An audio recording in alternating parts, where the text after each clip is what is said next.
Good morning students. आज हम लोग एक नई वीडियो सॉलिड स्टेट पर लेके आए हैं।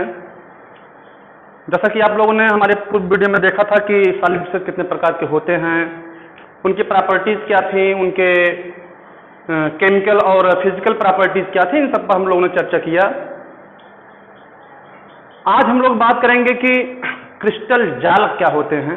किसी भी क्रिस्टलीय ठोस के निर्माण में जो उनके अवयवी कण, आयन, परमाणु, अणु होते हैं, उनसे जो जाल, एक जो लैटिस तैयार होता है, वो क्या होता है। आज पहले चर्चा करेंगे हम लोग कि क्रिस्टल जालक क्या होते हैं, क्या है क्रिस्टल जालक। आज हम लोग बात कर रहे हैं क्रिस्टल जालक। क्रिस्टल जालक इसे कहते हैं क्रिस्टल लैटिस। क्रिस्टल लैटिस क्या है? क्रिस्टल लैटिस किसे कहा जाता है? क्रिस्टल लैटिस किसी भी क्रिस्टलीय ठोस में जो उसके अवयवी कण होते हैं, जो उसके अवयवी पार्टिकल होते हैं, जो उसमें हिस्सा लेने वाले पार्टिकल होते हैं, जैसे अणु, परमाणु, आयन। मैंने आपको बताया है कि अवयवी कण का मतलब ही होता है कि वो अणु हो सकते हैं, वो आयन हो सकते हैं, वो परमाणु हो सकते हैं। तो किसी भी प्रकार के ठोस में, क्रिस्टलीय ठोस में अवयवी कण जो होते हैं वह एक निश्चित क्रम में और निश्चित ज्यामिति में व्यवस्थित होते हैं। क्रिस्टलीय ठोस में अवयवी कण जो होते हैं वह एक निश्चित क्रम में और निश्चित ज्यामिति में व्यवस्थित होते हैं। इस निश्चित ज्यामिति को ही हम लोग क्रिस्टलीय जालक कहते हैं। ये जाल तीन प्रकार की व्यवस्थाओं में हो सकते हैं। पहली व्यवस्था होता है एक बीमी क्रिस्टलीय जालक। पहली व्यवस्था है एक बीमी क्रिस्टलीय जालक। एक बीमी क्रिस्टलीय जालक, one dimensional lattice. One dimensional lattice क्या होता है? ये किसी भी प्रकार के क्रिस्टलीय ठोस में यदि अवयवी कण, किसी भी प्रकार के क्रिस्टलीय ठोस में यदि अवयवी कण एक निश्चित क्रम में, एक निश्चित व्यवस्था में, एक सरल रेखा में व्यवस्थित हों, तो इस प्रकार से जो अवयवी कण, जो जालक तैयार होता है, इस प्रकार के व्यवस्था को हम लोग एक बीमी क्रिस्टलीय जालक कहते हैं। अर्थात एक बीमी क्रिस्टलीय जालक में जो अवयवी कण होते हैं, चाहे वो आयन हो, चाहे वो परमाणु हो और चाहे वो अणु हो, वो एक सरल रेखा में ही व्यवस्थित होते हैं, एक सीधी रेखा में व्यवस्थित होते हैं।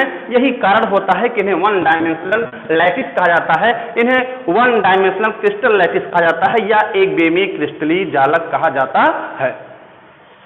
एक दूसरे प्रकार का क्रिस्टलीय जालक होता है, आप समझ चुके होंगे कि जब एक बीमी जालक है तो दूसरा जालक जो होगा वो द्विबीमी होगा, अर्थात टू डायमेंशनल लैटिस होता है। एक द्विबीमी लैटिस होता है, द्विबीमी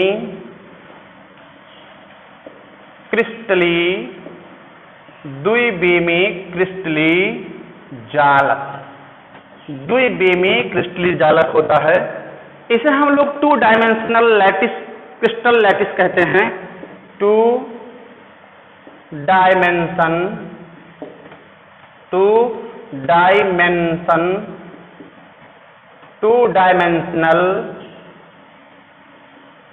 crystal lattice, two dimensional crystal lattice. ऐसे क्रिस्टलीय ठोस जिनमें एक सतह पर, ऐसे क्रिस्टलीय ठोस जिनमें उनके अवयवी कण एक सतह दर सतह इस प्रकार से व्यवस्थित होते हैं, उनके अवयवी कण एक दूसरे से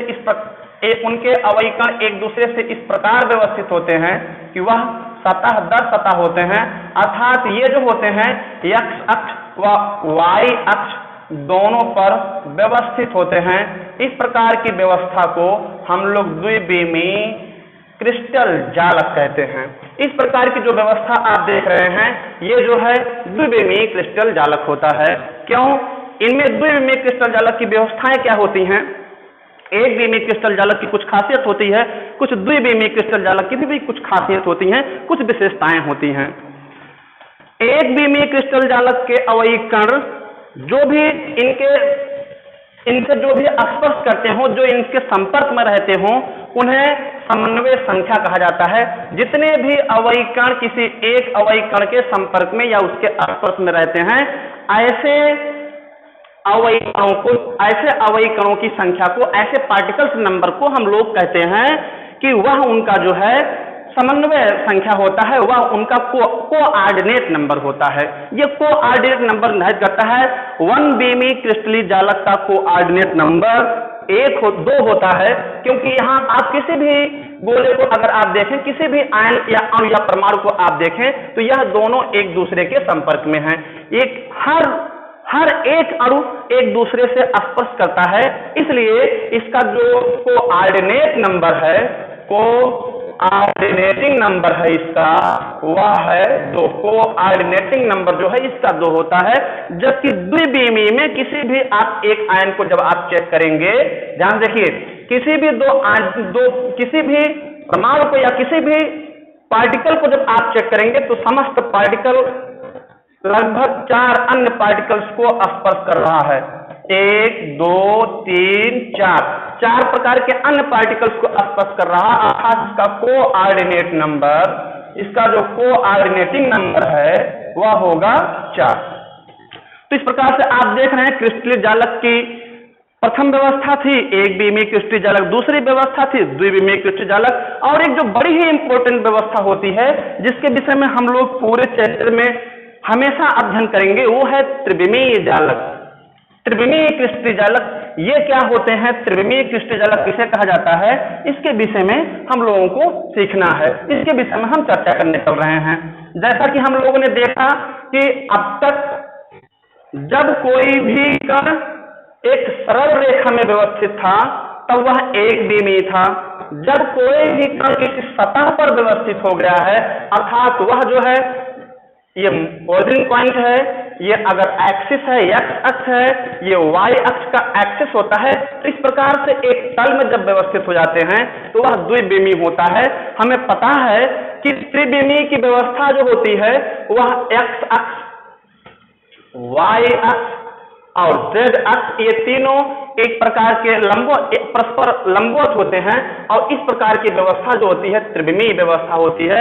तो वे क्रिस्टलीय जालक जो तीनों विमाओं में, वे क्रिस्टलीय जालक जो खुद तीनों विमाओं में व्यवस्थित होते हैं, ऐसे क्रिस्टलीय जालक को हम लोग त्रिविमीय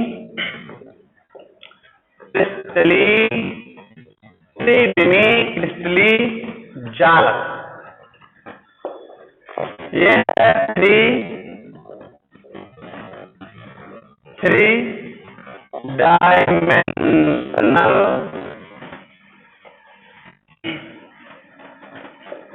क्रिस्टल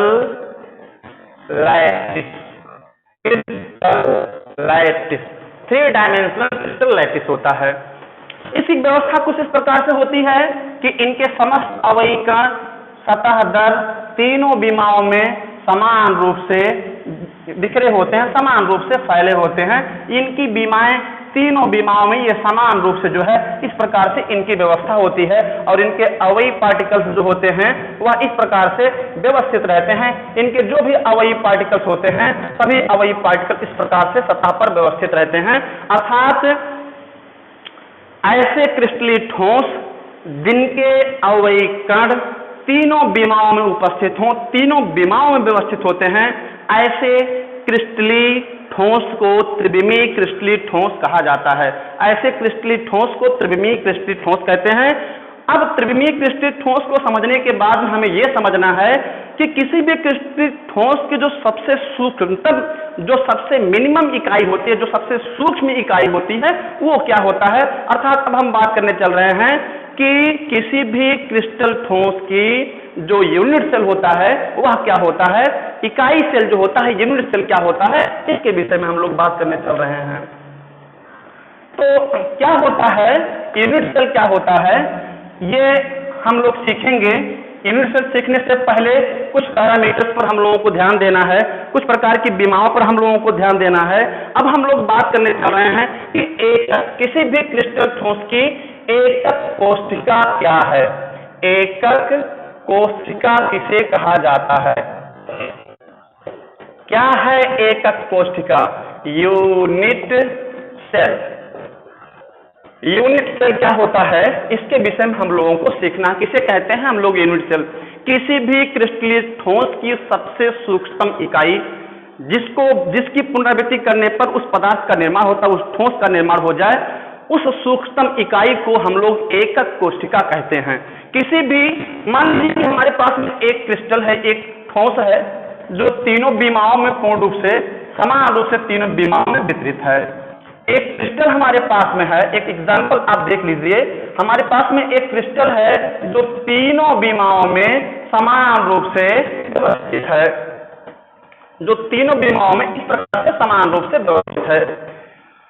इनकी सबसे सूक्ष्मतम इकाई जो होगी, अर्थात एकक कोशिका किसी भी ठोस की सबसे सूक्ष्मतम इकाई होती है, और वह इकाई होती है जो उसके बार बार पुनरावृत्ति करने पर, जो उसकी बार बार पुनरावृत्ति करने पर आप देख रहे हैं कि ये सभी जो हैं इनके अवयवी पार्टिकल्स जो है फैले हुए हैं, और जो सबसे सूक्ष्म होगा यहाँ पर वह इस प्रकार से एक घन का निर्माण हो जाएगा, एक लैटिस एक घन का यहाँ पर भी निर्माण होगा।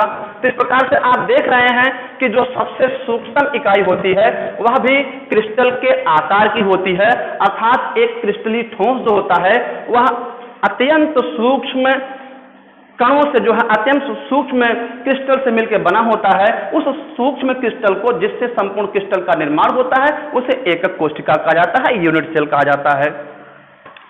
आप यूनिट सेल की परिभाषा इस प्रकार से भी कह सकते हैं कि संपूर्ण क्रिस्टल की संरचना में वह सबसे सूक्ष्म इकाई, संपूर्ण क्रिस्टल की संरचना में सबसे सूक्ष्म इकाई जिसकी बार बार पुनरावृत्ति करने से पदार्थ का निर्माण होता है, क्रिस्टल का निर्माण होता है, उसे हम लोग एकक कोशिका कहते हैं या यूनिट सेल कहते हैं। यूनिट सेल के विषय में हम लोगों को कुछ पैरामीटर सीखना है। यूनिट सेल में क्या होता है कि तीन बीमाओं की जो यूनिट सेल होती है, जो तीनों बीमाओं की यूनिट सेल होती हैं, उनमें एक एक्स अक्ष होता है जिसे क्रिस्टलीय अक्ष कहते हैं, एक वाई अक्ष होता है और एक जेड अक्ष होता है। बड़ी लाइन जो होती है, ये तीनों अक्ष एक दूसरे को जिस बिंदु पर काटते हैं उसे हम लोग ओरिजिन पॉइंट कहते हैं, मूल बिंदु कहते हैं। ये ओरिजिन पॉइंट है, इसे हम लोग कहते हैं मूल बिंदु कहते हैं। यहाँ से ये जो एक्स अक्ष है इसे क्रिस्टल का एक्स अक्ष कहते हैं। ये जेड अक्ष है, इसे जेड अक्ष कहते हैं, जेड अक्ष कहते हैं। और ये वाई एक्सिस होता है या इसे वाई अक्ष कहा जाता है। जेड अक्ष की लंबाई को, भुजा को हम लोग सी से दर्शाते हैं, एक्स अक्ष की लंबाई को हम लोग ए से दर्शाते हैं। ये पैरामीटर है और इनके विषय में आप लोगों को जानना है, क्योंकि आगे हम लोग गणना करेंगे कि गणना में ये देखेंगे कि किसी भी परत दर परत, किसी भी क्रिस्टल में कितने परत हो सकती हैं, कितने क्रिस्टल से मिलकर के एक परमाणु का, एक जो है एक पदार्थ का, एक ठोस का निर्माण हुआ है। इन सबको जानने के लिए इन पैरामीटर्स को जानना जरूरी होता है। इसलिए आप जान लीजिए कि तीनों बीमाओं में अक्ष जिन बिंदुओं पर मिलते हैं उसे मूल बिंदु कहा जाता है। मूल बिंदु से एक्स अक्ष पर जो भुज होता है उसकी लंबाई ए होता है, जेड अक्ष पर जो भुज होता है, जो भुजा होती है उसकी लंबाई सी होता है, और वाई अक्ष की जो भुजा होती है उसकी लंबाई हम लोग बी से दर्शाते हैं। इनके मध्य में जो कोण बनता है, उसे हम लोग क्रिस्टल अक्षीय कोण कहते हैं, और इसे अल्फा, बीटा व गामा से दर्शाया जाता है। कोण, अक्षीय कोण तथा अक्षीय भुजा ही आपस में मिलकर के किसी भी प्रकार के क्रिस्टलीय ठोस का निर्माण करते हैं, और ये क्रिस्टलीय ठोस के निर्माण में ये उत्तरदायित्व होते हैं कि इनकी संरचना कैसी है या इनका आकार कैसा होगा। ये समस्त चीजें जो होती हैं वह एकक कोशिका की आकृति पर निर्भर करती हैं। अगर आप हमारे चैनल पर नए हैं या सब्सक्राइब नहीं किए हैं तो इसको कर लीजिए, ताकि हमारे लेटेस्ट वीडियो आप तक पहुंचते रहें और आप अपने प्रिपरेशन को कंटिन्यू करते रहें। धन्यवाद।